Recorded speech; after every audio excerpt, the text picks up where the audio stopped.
Good morning class 9th। उम्मीद है आप सभी लोग बेहतर होंगे। एजुकेयर EGPS के आज मैथ्स के क्लासेस में आज फिर आप लोगों का एक बार स्वागत है। आज हम लोग स्टार्ट करेंगे चैप्टर 6 लाइन एंड एंगल्स, जो आपके ज्योमेट्री का फर्स्ट चैप्टर है। इसे स्टार्ट करने से पहले मैं आपको इन चीज़ों के बारे में इंट्रोड्यूस कराऊंगा जो ज्योमेट्री में यूज होते हैं। अगर आपको पता है तो एक बार इसको रिकॉल कर लें, और अगर आपको नहीं पता है तो प्लीज़ इसे बहुत अच्छे तरीके से सीखें, क्योंकि अगर ये सारी चीज़ें आपको अच्छे से पता रहेंगी तो ज्योमेट्री आपको समझ में अच्छे से आएगी, अदरवाइज आपको कुछ समझ में नहीं आएगा। तो पहले इन चीज़ों को ठीक से सीखें। मैं बेसिक से स्टार्ट करूँगा। जब हम किसी लाइन या एंगल्स की बात करते हैं तो बात पहले स्टार्ट होती है ज्योमेट्री की, और ज्योमेट्री की स्टार्टिंग होती है पॉइंट से। इसका तो सबसे पहले हम आपको बताएंगे पॉइंट्स।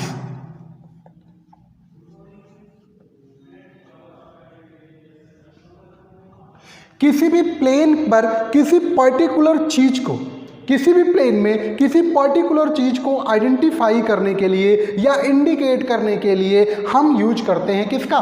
पॉइंट का। जैसे ये पूरा प्लेन हमारे पास है, कोई ऑब्जेक्ट हमें यहाँ पर अगर शो करना है तो इसको हम ऐसे दिखा करके आपको शो कर सकते हैं कि मैं यहाँ की बात कर रहा हूँ, इस पॉइंट की बात कर रहा हूँ। तो किसी एक प्लेन में किसी एक पर्टिकुलर ऑब्जेक्ट को इंडिकेट करने के लिए हमें पॉइंट की ज़रूरत पड़ती है, और हम इस तरीके से पॉइंट को इंडिकेट करते हैं। जब हम किसी पॉइंट को इंडिकेट करते हैं तो उसको हम कैपिटल लेटर से रिप्रेजेंट करते हैं, किसी एक कैपिटल लेटर से। जैसे ये पॉइंट हमारा क्या हो गया? ए हो गया। हमने एक पॉइंट यहाँ पे लगा दिया, इसको हमने लिख दिया P। एक पॉइंट यहाँ पे लगा दिया, इसको हमने लिख दिया Q। तो ये देखिए, इस प्लेन में हमने 3 पॉइंट्स 3 स्पेस को इंडिकेट किया है। इसको A कहा, इसको Q कहा और इसको P कहा।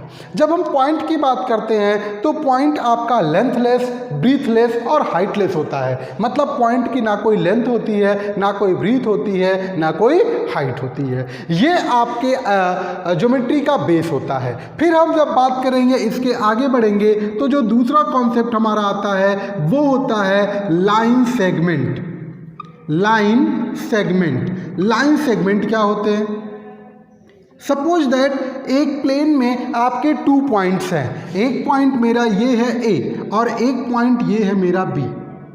अब इस A और B के बीच में कितना डिस्टेंस है, उस डिस्टेंस को इंडिकेट करना किसका काम है? लाइन सेगमेंट का काम है। Distance between A and B is called line segment. इन दोनों के बीच जो डिस्टेंस इंडिकेट कर रहा है यही क्या है? लाइन सेगमेंट है। और इस लाइन सेगमेंट के 2 पॉइंट्स होते हैं। एक को हम कहते हैं इनिशियल पॉइंट और दूसरे को हम कहते हैं एंड पॉइंट। अगर A को इनिशियल कहें तो B क्या हो जाएगा? एंड पॉइंट हो जाएगा। और अगर B को इनिशियल कहें तो A क्या हो जाएगा? एंड हो जाएगा। ठीक है। और A और B को हम आसानी से मेजर भी कर सकते हैं। मीन्स इस लाइन सेगमेंट को हम मेजर भी कर सकते हैं। अगर हमें AB को रिप्रेजेंट करना होता है तो इसको हम 2 कैपिटल लेटर से रिप्रेजेंट करते हैं। इस लाइन को रिप्रेजेंट करेंगे AB, और इसके ऊपर इस तरीके से हम लाइन खींच देते हैं। तो इसको हम पढ़ेंगे line segment AB। Suppose that इस तरीके से मैंने एक लाइन सेगमेंट बना दी। इसका पॉइंट P है और इसका पॉइंट Q है, तो इसको हम पढ़ेंगे PQ। ठीक है, PQ, लाइन सेगमेंट PQ। अब जब हम आगे बढ़ते हैं तो लाइन सेगमेंट के बाद जो थर्ड पॉइंट आता है इसको हम कहते हैं रे। क्या कहते हैं? रे। ये भी लाइन सेगमेंट से ही होता है। सपोज दैट हमारे पास एक लाइन सेगमेंट है AB। ठीक है, इसमें हमने A को डिफिनिट रखा और B वाले पॉइंट को इस तरीके से इंडिफिनिटली आगे, बहुत आगे तक बढ़ा डाला। ठीक है, ये आगे पता नहीं कहाँ जाएगा, हमें नहीं पता है। ये पॉइंट सर्टेन है कि ये यहीं रहेगा, बट इस B को हम जितना चाहें उतना बढ़ा लें। तो इस तरीके से बने हुए फिगर को हम क्या कहते हैं? रे कहते हैं। और इसको हम इंडिकेट करते हैं इस सिंबल से। इसको हम रीड करेंगे रे AB। ठीक है, ये हमारा लाइन सेगमेंट हो गया। इसको हम मेजर कर सकते हैं, बट जब हमें ये पता ही नहीं है कि ये कहाँ तक जा रहा है, ये इंडिफिनिट है, तो क्या इसको हम मेजर कर सकते हैं? तो इसको हम मेजर नहीं कर सकते। रे का मेजरमेंट नहीं हो सकता। नेक्स्ट जो हमारा 4th पॉइंट आता है इसको हम कहते हैं लाइन। क्या कहते हैं? लाइन, जो कि आपको यहाँ पे पढ़ना है। जब हम लाइन की बात करते हैं तो लाइन का मतलब हो गया कि अगर किसी सेगमेंट को बोथ साइड में, इधर भी और इधर भी एंडलेसली हम इंक्रीज कर लें, प्रोड्यूस कर लें, तो ये क्या कहलाता है? लाइन सेगमेंट कहलाता है, लाइन कहलाता है। ये लाइन सेगमेंट ये भी था, इसको हम इधर भी एंडलेसली जितना चाहें उतना बढ़ा लें, इधर भी एंडलेसली जितना चाहें उतना बढ़ा लें, तो इस तरीके से बना हुआ ये शेप कहलाता है, लाइन कहलाता है। और ये हो गया ए बी, इसको हम इंडिकेट करते हैं इस तरीके से डबल एरो लगा करके, ये हमारा कहलाता है लाइन ए बी। तो ये हमारे पॉइंट्स होते हैं, ये लाइन सेगमेंट, ये रे, और ये क्या कहलाता है? लाइन कहलाता है। लाइन को बोथ साइड एंडलेसली हम जितना चाहे उतना बढ़ा सकते हैं, इसमें कोई डिफिनिट पॉइंट नहीं होता और ना ही इसको हम मेजर कर सकते हैं। जब हम रे की बात करते हैं तो रे का एक पॉइंट डिफिनिट होता है बट दूसरा पॉइंट इनडिफिनिट होता है, इसका भी मेजरमेंट हम नहीं कर सकते। और हम जब लाइन सेगमेंट की बात करते हैं तो आपको यहाँ पे इसी लाइन के बारे में ही देखना है। ये एक डिफिनिट होता है, इसको हम मेजर भी कर सकते हैं, इसका इनिशियल पॉइंट भी पता होता है, लास्ट पॉइंट भी पता होता है और इसका मेजरमेंट भी किया जा सकता है। तो ये आपके थे पॉइंट, लाइन सेगमेंट, रे और लाइन। ठीक है, अब जब इस प्लेन की हम बात कर रहे हैं तो इस प्लेन में हम जानते हैं कि एक प्लेन में कई सारी लाइनें ड्रॉ की जा सकती हैं। अगर एक ही पॉइंट से हमको ले जाना है तो एक पॉइंट से बहुत सारी लाइनें जा सकती हैं। तो अगर हम प्लेन में लाइन बनाएं तो किस किस तरीके से लाइन बन सकता है? अगर हम प्लेन में लाइन बनाएं तो टू टाइप्स की लाइन हम बना सकते हैं। एक लाइन कि वे लाइनें जो एक दूसरे को इंटरसेक्ट करती हैं, इस तरीके से। ठीक है, और जो दूसरा कंडीशन बन सकता है वो ये बन सकता है कि ये आपस में कहीं ना मिले, ये एक दूसरे को कहीं कट ना करें। तो दो तरीके से लाइन बन सकती है, एक बनेगी जो एक दूसरे को कट करे और दूसरी बनेगी जो एक दूसरे को कभी ना कट करें। आप कहोगे सर हम इस तरीके से भी लाइन बना सकते हैं, ये एक दूसरे को कभी नहीं कट करेगी, नहीं कट कर रही है ना। लेकिन बेटा मैंने अभी यही कहा है कि इस सिंबल का क्या मतलब? जितना चाहो उतना बढ़ाओ। इस सिंबल का मतलब जितना चाहो उतना बढ़ाओ। जब आप इसको आगे बढ़ाओगे, इसको आगे बढ़ाओगे, तो ये दोनों इसी शेप में आएंगी कि नहीं आएंगी? तो एक प्लेन में हम दो तरीके से लाइन बना सकते हैं, एक जो एक दूसरे को कट करे और दूसरा जो एक दूसरे को कभी ना कट करे। अगर वो एक दूसरे को किसी एक पॉइंट पर कट कर रही हैं तो इसको हम कहते हैं इंटरसेक्टिंग लाइन, इसको हम कहते हैं इंटरसेक्टिंग लाइन। और अगर वो एक दूसरे को कहीं नहीं कट कर रही हैं तो इसको हम कहते हैं पैरेलल लाइन। क्या कहते हैं? Parallel line.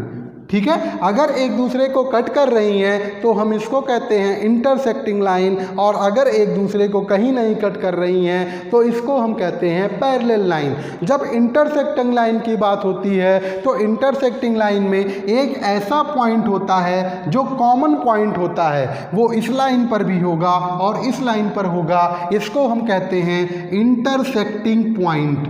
क्या कहते हैं? Intersecting point. ठीक है, और अगर हम इंटरसेक्टिंग लाइन को डिफाइन करें तो हम कह सकते हैं if two lines in a plane intersect each other that's called intersecting line.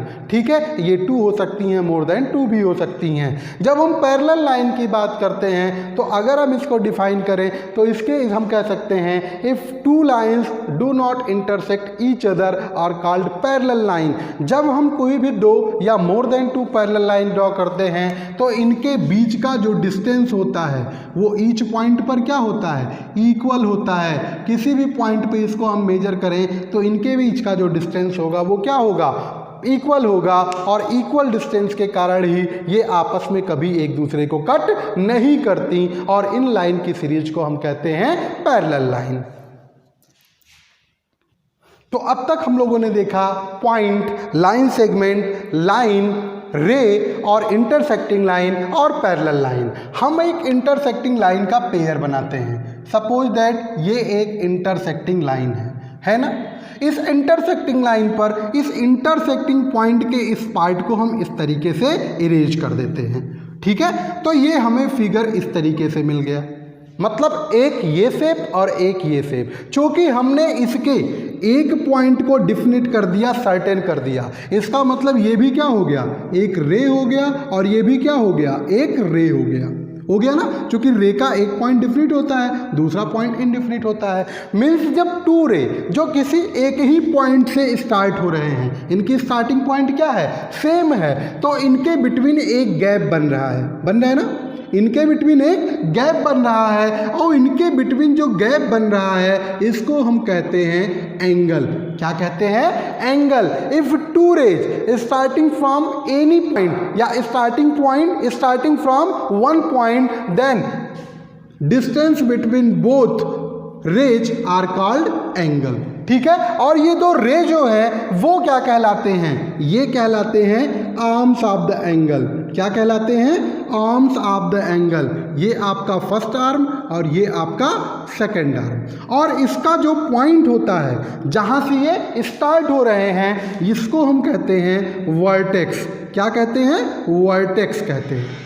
ठीक है, तो एंगल का मतलब हो गया कि जब कोई भी दो रेज किसी एक ही स्टार्टिंग पॉइंट से स्टार्ट होते हैं तो उनके बिटवीन जो गैप बनता है वो क्या कहलाता है, एंगल्स कहलाता है। और दो रेज जो कि उस एंगल्स को बनाते हैं वे आर्म्स ऑफ द एंगल कहलाते हैं, और वो स्टार्टिंग पॉइंट जहां से वो स्टार्ट होते हैं ये क्या कहलाते हैं, वर्टेक्स कहलाते हैं। तो ये आपका है एंगल्स। अब आपने पिछले क्लासेस में पढ़ा था कि एंगल्स के कई सारे टाइप्स होते हैं, तो वो टाइप्स कौन कौन से होते हैं, एक बार फिर से मैं आपको बता दूं। फर्स्ट टाइप होता है एक्यूट एंगल,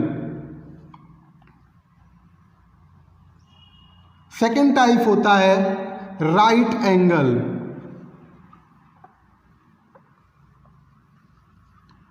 थर्ड आपका होता है ऑब्ट्यूस एंगल,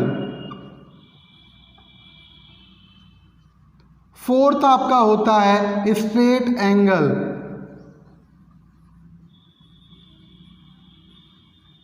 फिफ्थ आपका होता है रिफ्लेक्स एंगल,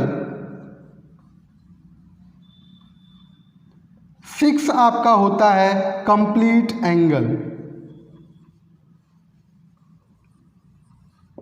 ठीक है, अब एक एक को देखते हैं। जो फर्स्ट पार्ट है एक्यूट एंगल। जब हम एक्यूट एंगल की बात करते हैं तो एक्यूट एंगल की value greater than 0 but less than 90 होती है। मीन्स ऐसे एंगल जो 0 डिग्री से बड़े बट 90 डिग्री से छोटे होते हैं वे क्या कहलाते हैं, एक्यूट एंगल कहलाते हैं। और जो इनका शेप होता है वो कुछ इस तरीके से बनता है। ठीक है, अगली बात करें राइट एंगल की। वे एंगल जो कंप्लीटली 90 डिग्री के होते हैं वे क्या कहलाते हैं, राइट एंगल कहलाते हैं। ऑब्ट्यूस एंगल वे एंगल्स जिनकी वैल्यू ग्रेटर देन 90 हो बट लेस देन 180 हो वो क्या कहलाते हैं, ऑब्ट्यूस एंगल कहलाते हैं। फिर बात करेंगे स्ट्रेट एंगल की। वे एंगल्स जिनकी वैल्यू कंप्लीटली 180 डिग्री के इक्वल हो वे आपके स्ट्रेट एंगल कहलाते हैं। रिफ्लेक्स एंगल की बात करें, वे एंगल्स जिनकी वैल्यू 180 से ग्रेटर बट 360 से लेस हो ये आपके रिफ्लेक्स एंगल कहलाते हैं। और वे एंगल जिनकी वैल्यू कंप्लीटली 360 डिग्री के इक्वल हो वे आपके कंप्लीट एंगल कहलाते हैं। आप अगर इन चीज़ों को समझना चाहते हो तो सपोज दैट कि मेरे पास ये टू रेज हैं। सपोज दैट एक रे ये है और एक रे ये है, और इन दोनों रे को मैंने इस पॉइंट से स्टार्ट किया, ये इसकी स्टार्टिंग पॉइंट हो गई।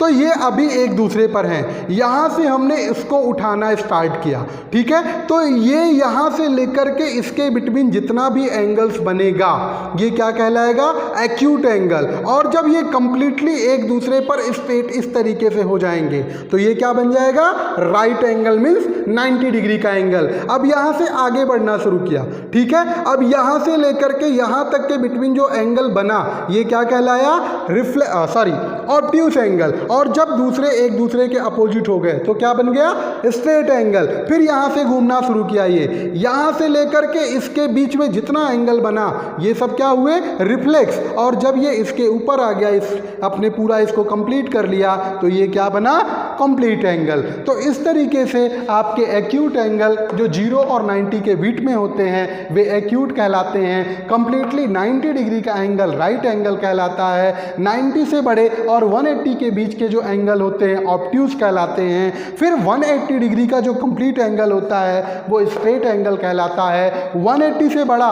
और 360 से छोटा एंगल रिफ्लेक्स कहलाता है और 360 डिग्री का एंगल कंप्लीट एंगल कहलाता है। उम्मीद है कि लाइन और एंगल का ये बेसिक कॉन्सेप्ट आपके समझ में आया होगा। अगर समझ में आ गया है तो इसका आप एक नोट्स बना लें जो आपके लिए काफ़ी हेल्पफुल होगा आगे के चैप्टर्स को पढ़ने के लिए। अभी इंट्रोडक्शन पार्ट के एक और वीडियो मैं आपको दूंगा जिसमें कुछ और ऐसे पॉइंट्स हैं जिसको मैं क्लियर करूंगा। उम्मीद है कि ये सारे टॉपिक्स जो मैंने आज आपको पढ़ाएं वो आपको समझ में आए होंगे। अगर समझ में आया तो प्लीज़ लाइक करें, शेयर करें और एक कमेंट कर दें। और अब तक आप लोगों ने मेरे चैनल को सब्सक्राइब नहीं किया है तो इसे सब्सक्राइब कर लें। Thank you very much.